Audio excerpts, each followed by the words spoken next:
Friends ఈ రోజు మనం చేసుకోబోయేది పాల ముంచులు. దీనికి కావాల్సిన ఇంగ్రీడియంట్స్ ఒక కప్పు బొంబాయి రవ్వ, అలాగే ఒక కప్పు బొంబాయి రవ్వకి ఒక కప్పు పాలు, కాచి చల్లార్చిన పాలు, అలాగే ఒక కప్పు వాటరు, అలాగే ఒక కప్పు పచ్చిశనగపప్పు, మనం పచ్చి కొబ్బరి ఉంటుంది కదా ఫ్రెండ్స్, పచ్చి కొబ్బరి తురుము ఒక కప్పు. నేను ఇలా అర కేజీ బెల్లం తీసుకున్నాను ఫ్రెండ్స్. ఇది కలిపి ఒక అర కేజీ బెల్లం ఫ్రెండ్స్. అలాగే కొన్ని జీడిపప్పులు, కిస్మిస్, యాలకులు, అలాగే ఫ్రెండ్స్ ఒక 5 టేబుల్ స్పూన్ నెయ్యి, ఇది స్వచ్ఛమైన ఆవు నెయ్యి ఫ్రెండ్స్. కప్పు వాటర్, చిన్న పాలు ఫ్రెండ్స్. ఇవి కూడా ఒక కప్పు. ఇదిగోండి ఫ్రెండ్స్, ఇందులో వేసుకోవాలి. ఇప్పుడు ఈ పాలని దగ్గరికి కొద్దిగా మరిగించాలి ఫ్రెండ్స్. ఇప్పుడు దీంట్లోకి 2 గుప్పిళ్ళు బెల్లం అయితే వేసుకోవాలి ఫ్రెండ్స్. ఆ బెల్లం కరిగిన తర్వాత ఇప్పుడు ఇందులోకి మనం ఈ బొంబాయి రవ్వ, ఒక కప్పు బొంబాయి రవ్వ చూపించాం కదా ఫ్రెండ్స్, ఇది ఉండలు లేకుండా కలుపుకోవాలి ఫ్రెండ్స్. ఇప్పుడు దీంట్లోకి మనం ఇందాక నెయ్యి చూపించాం కదా ఫ్రెండ్స్, నెయ్యి వేసుకోవాలి ఫ్రెండ్స్. అది ఇద్దాం ఫ్రెండ్స్.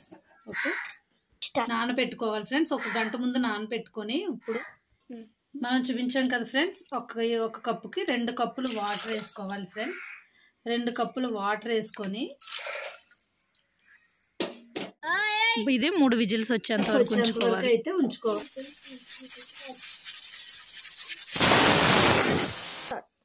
ఉడికిందో లేదో ఒకసారి చూద్దాం ఫ్రెండ్స్. ఇలా మెత్తగా అవ్వాలి, పప్పు అంతా మెత్తగా మెదుపుకోవాలి. ఇప్పుడు ఇందులో వచ్చి కొబ్బరి, దీన్ని కూడా ఇందులో వేసుకోవాలి ఫ్రెండ్స్. కొబ్బరి తురుము పచ్చివాసన పోయేంత వరకు ఉంచుకో. హాయ్ ఫ్రెండ్స్, ఇందులో అలాగే పచ్చివాసన పోయేటప్పుడు నేను ఇందాక చూపించినట్టు బెల్లం వేసుకోవాలి ఫ్రెండ్స్. కప్పున్నర బెల్లం. ఇది మీ టేస్ట్కి సరిపడా వేసుకోవచ్చు ఫ్రెండ్స్. నేనైతే కప్పున్నర వేసుకుంటున్నాను. అలా ఉడుకుతుంది ఫ్రెండ్స్. ఓకే, ఇదిగోండి ఫ్రెండ్స్, ఇలా అయ్యింది కదా. మనం దగ్గరికి ఇలా అయిన తర్వాత ఇప్పుడు ఇందులోకి యాలకుల పొడి వేసుకోవాలి, అలాగే కొద్దిగా నెయ్యి కూడా వేసుకోవాలి. ఇందాక చూపించాం కదా జీడిపప్పు, కిస్మిస్ కూడా వేసుకోవాలి. కలుపుకొని మళ్ళీ దగ్గరికి అవనిద్దాం ఫ్రెండ్స్. దీన్ని ఏదైనా ఖాళీగా ఉన్న దాంట్లో తీసుకోవాలి ఫ్రెండ్స్. చేతికి నెయ్యి రాసుకుంటూ ఉండలు ఎలా చుట్టుకోవాలి ఫ్రెండ్స్, అంటుకోకుండానే. ఈ తోపు చల్లారిన తర్వాత చిన్న చిన్న ఉండలుగా చేసుకొని ఉంచుకోవాలి ఫ్రెండ్స్. అంటుకోకుండా ఇలా చేసుకొని ఇందులో మనం ముందుగా చేసుకున్నాం కదా ఫ్రెండ్స్ పూర్ణం ఉండలు, ఈ ఉండలు ఇలా పెట్టి ఇదిగోండి ఫ్రెండ్స్, నేను చూపిస్తున్నట్టుగా ఇలా ఒకసారి మళ్ళీ ఇలా రౌండ్గా చేసుకోవాలి.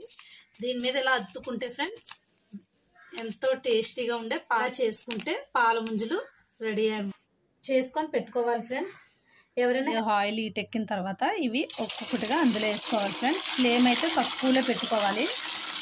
ఫ్లేమ్ తక్కువలో పెట్టుకొని ఒక్కొక్కటి వేసుకోవాలి ఫ్రెండ్స్. ఇలాగా చాలు, ఎక్కువ అన్నీ ఒకేసారి వేసుకోకూడదు ఫ్రెండ్స్.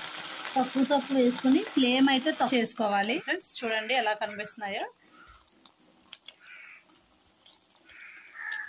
చూడండి ఫ్రెండ్స్, ఇగో చూడండి, ఈ కలర్ వచ్చేంత వరకు డీప్ ఫ్రై చేసుకొని ఇప్పుడు మనం వేరేగా తీసుకోవాలి ఫ్రెండ్స్.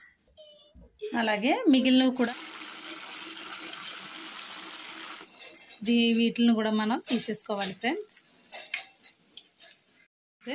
వేడి పాల ముంజులు రెడీ. చూడండి ఎలా ఓపెన్ చేస్తాను చూడండి. ఇదిగో నేను అంటే ఒక చేత్తో వీడియో, ఒక చేత్తో నేనే తీయడం వల్ల ఇలా వచ్చింది ఫ్రెండ్స్. చూడండి ఇలా తీసుకొని వేడి హాయ్ ఫ్రెండ్స్, అలాగే వేడి పాల ముంజులు రెడీ. ఇంకా మీరు ఎవరైనా మన ఛానల్ సబ్స్క్రైబ్ చేసుకోకపోతే చేసుకోండి ఫ్రెండ్స్.